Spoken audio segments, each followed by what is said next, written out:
जय जय शिवधारा, जय जय शिवधारा। बहुतों को लगता है कि हम लोग तरक्की केवल दिमाग लगाने से ही कर पाएंगे। दुनियादारी वाले तो ऐसा सोचते हैं, चलो ठीक है, उनकी जितनी समझ काम कर रही है। लेकिन आध्यात्मिक जगत में भी कईयों को लगता है मेरी उन्नति होगी, मैं पद पालूंगा, प्रतिष्ठा पालूंगा, पैसा कमा लूंगा आध्यात्मिकता में भी केवल दिमाग लगाने से। लेकिन यह कभी नहीं भूलना चाहिए, भगवान ने अगर दिमाग दिया है तो दिल भी दी है, बुद्धि दी है तो भावनाएं भी दी हैं। और हम लोग अगर बाहर कितना भी तरक्की करें, जब तक घर नहीं आते सुकून नहीं लगता, चैन नहीं आता। क्यों?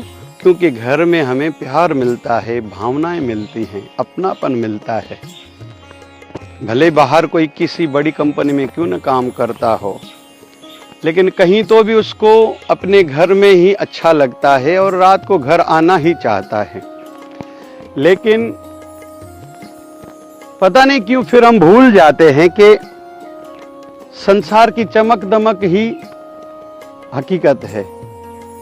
तो हम लोग सीख रहे हैं कि भावनाओं का, सत्यता का, सिद्धांतों का होना बहुत आवश्यक है। संसार में भी वही कंपनियां, मल्टीनेशनल कंपनियां तरक्की उन्नति कर पा रही हैं जिनके व्यवहार में ऑनेस्टी है, भावनाएं भी हैं। उसके विपरीत कुछ ऐसा दिखाई दे रहा है जो केवल पैसा कमाना चाहते हैं। लेकिन ऐसा भी हम लोग देखते जा रहे हैं कि धीरे धीरे वो लुप्त भी होते जा रहे हैं, या आज नहीं तो कल वो लुप्त होंगे ही। और साथ साथ में हम सबका ये दायित्व भी बनता है कि ऐसों का प्रचार प्रसार ना करें। जैसे पिक्चर है, जिसमें कुछ धर्म के संदर्भ में अच्छा है तो उस पिक्चर का, उन एक्टर्स का, उन ड्रामा सीरियल का भली प्रचार करें। लेकिन मेरा निवेदन रहेगा, जो केवल बुद्धि स्तर पर लोगों को भावनाओं से खिलवाड़ करते हैं स्वार्थ सिद्ध करने के लिए, उनका प्रचार प्रसार ना करें। और संसार में जो सच्चे हैं, जो अच्छे हैं, जो भावना से काम कर रहे हैं, जिस भी क्षेत्र में, चाहे राजनीतिक दल क्यों न हो, फिर सामाजिक संस्थाएं हों, आध्यात्मिक संस्थाएं हों, आध्यात्मिक गुरु हो, भले हमारा गुरु न हो, लेकिन सनातन के लिए, धर्म के लिए, मानवता के लिए, अच्छाई के लिए, सच्चाई के लिए कुछ कर रहा है, हम उनके साथ खड़े हो जाएं। भले हमारा गुरु न हो, लेकिन पथ तो एक ही है। हम सब ऋषियों की संतान हैं, ऋषियों के ही चलाए हुए परंपराओं पर आगे बढ़ रहे हैं। हाँ, थोड़ा हर किसी का तरीका अलग है, थोड़ा मार्ग अलग दिखाई देता है। कोई गौ सेवा करता है, कोई वृद्ध सेवा करता है, कोई संत सेवा करता है, कोई अनाथों की सेवा करता है, कोई अबलाओं की सेवा करता है, कोई पाखंड का खंडन करने का सेवा कर रहा है, कोई विद्या में, एजुकेशन में सेवा कर रहा है। और हर कोई हर काम तो नहीं कर पाएगा, तो क्यों ना हम लोग एकजुट हो जाएं, उनका प्रचार प्रसार करें जो अच्छे और सच्चे मार्ग पर चल रहे हैं। और आध्यात्मिकता में अगर किसी को उन्नति पानी है और जीते जी शांति पानी है और आनंदमय जीवन जीना है, विशेष जीवन बनाना है, दूसरों को सुख देना है, हमको देख के दूसरों को अच्छा लगे, जो इस सोच वाले हैं उनको सच्चाई अच्छाई अपनानी ही पड़ेगी।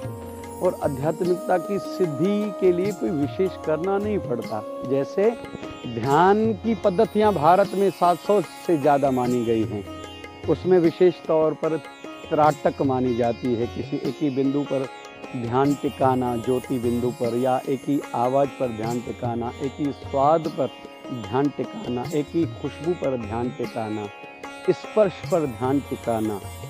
या बहुत लोग जो थोड़ा धीरे धीरे आंखें बंद करके आगे बढ़ते हैं तो पैरों की तलवे जहाँ टच हो रही उस पर ध्यान लगाते हैं, फिर सीधे भी जाते हैं, फिर उल्टे भी चलते हैं। तो ये ध्यान की पद्धतियाँ हैं। तो ध्यान की लेकिन एक परिभाषा ये भी है, कुछ न करना, लेकिन तन और मन से कुछ न करना, या अपने प्राणों पर आप केंद्रित हो जाओ। तो ज्यादा करना नहीं पड़ता ध्यान के लिए, उल्टा करने से खुद को बचाना रहता है।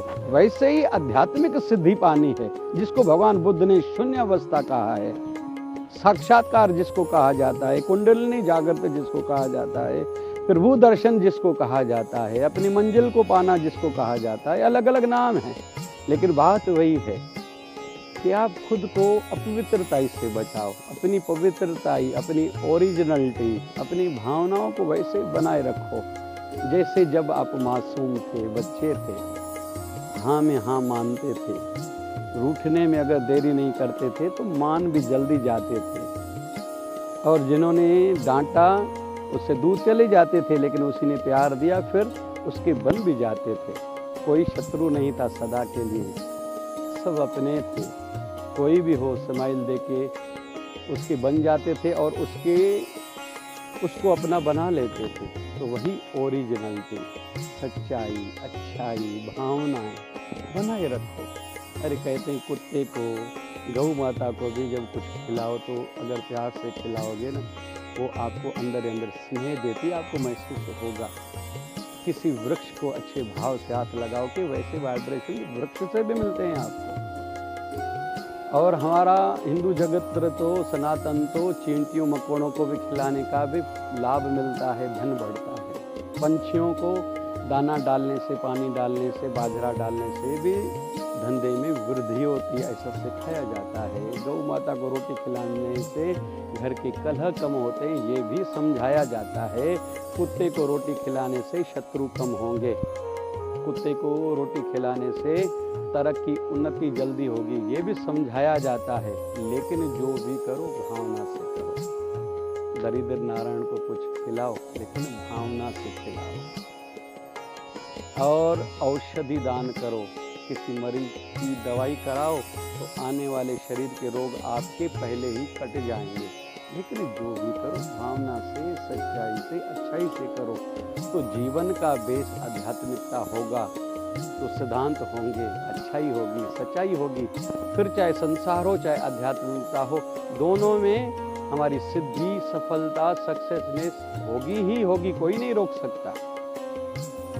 पांडव सच पर थे, सेना उनकी कम थी, लेकिन उनकी जीत हुई। क्यों? ठाकुर जी का सहारा भी लिया था, भावना में खराबी नहीं थी। कौरव 100 भाई थे, सेना भी ज्यादा थी, लेकिन उनकी भावना अच्छी नहीं थी। वनवास में भी पांडवों को तकलीफें पहुंचाने का प्रयास करा था, कभी जहर दिया था, कभी लाक्षागर मतलब घर को आग लगाई थी जहाँ 5 भाई बैठे हुए थे। तो उनकी भावना ठीक नहीं थी, आज वो नष्ट हो गए। इतिहास पूरा भरा पड़ा है ऐसे उदाहरण में से। किसी ने संत कबीर को पत्थर बांध के पानी में भी फेंकाया था, किसी ने मस्त हाथी को, शराब हाथी को पिला के रस्सी बांध के हाथी के सामने भी लिटाया था, लेकिन उनका बाल बांका नहीं हुआ। वैसे ही 1008 सदगुरु स्वामी शिव भजन जी महाराज कहते हैं, आप सत्य पथ पर चलो, सिद्धांतों को बनाए रखो, सफलता को फिर आप नहीं ढूंढोगे, सफलता आपको ढूंढती हुई आप तक पहुंचेगी। फिर चाहे दुनियादारी हो, चाहे आध्यात्मिकता हो। तो आध्यात्मिक बेस बनाएं, सत्संग में रोज जाएं, संत महापुरुषों को सुने। आजकल तो मोबाइल अच्छा माध्यम है, ईयरफोन में कहता हूँ हर कोई अपने पास रखे, रात को आधा घंटा सत्संग सुनो तो विचारों की रक्षा होगी और थॉट पावर स्ट्रांग होगा। हर कोई आज थोड़े थोड़े भी कमज़ोर हो रहा है, आज मेरा धंधा नहीं चला, आज इस व्यक्ति ने मुझे ये कहा, आज मुझे ये दुख सुनाई दिया, ये दिखाई दिया, ये अच्छा नहीं हुआ, ये मेरे मन के अनुकूल नहीं हुआ। जो थोड़े थोड़े में हम लोग कमज़ोर हो जाते हैं, ये सत्संग से जो थॉट पावर मिलेगा उससे स्ट्रांग बनेंगे। और जो ध्यान में, साधना में बैठेंगे तो हमारा मन मजबूत होगा, अच्छी संगति में रहेंगे, थॉट्स आएंगे। एक व्यक्ति बहुत कर सकता है। एक जगत गुरु शंकराचार्य के कारण 4 धामों की स्थापना हुई थी, मंदिर उन्होंने स्थापित करे। मंदिर तो पहले भी थे, बद्री नारायण सतयुग से था, रामेश्वरम त्रेता युग से था, द्वापर धाम, द्वारका धाम द्वापर युग से था, जगन्नाथ भगवान कोई आज नहीं मंदिर उन्होंने बनाया, नहीं मंदिर की स्थापना करी कि भारत एक दूसरे के पास आता जाता रहे, व्यवहार जगत बढ़े और भावनाएं धर्म की प्रति भी बढ़े, ये भावना थी। अजर अमर हो गए, खुद को अजर अमर करा और भारत का भी भला करा। और सदैव भारतीय हम लोग उनके ऋणी रहेंगे। तो इस दिशा में हम सब भी सोचेंगे तो आगे बढ़ पाएंगे, लेकिन ये तब जब हमारी संगति अच्छी होगी, जीवन का आधार आध्यात्मिकता होगा, सिद्धांत होंगे, ऊंचे विचार होंगे, महापुरुषों को पढ़ेंगे, सुनेंगे, देखेंगे, तो एक न एक दिन हम भी अपने मनुष्य जन्म को सार्थक कर पाएंगे। इसलिए जीवन को सच्चाई, अच्छाई और आध्यात्मिक पर आधारित बनाएं, सत्संग से जुड़े रहें, जीवन में आनंद पाएं, दूसरों को आनंदित जीवन जीने की कला सिखाएं, सुखी रहें, दूसरों को सुखी रखें। जय जय शिव।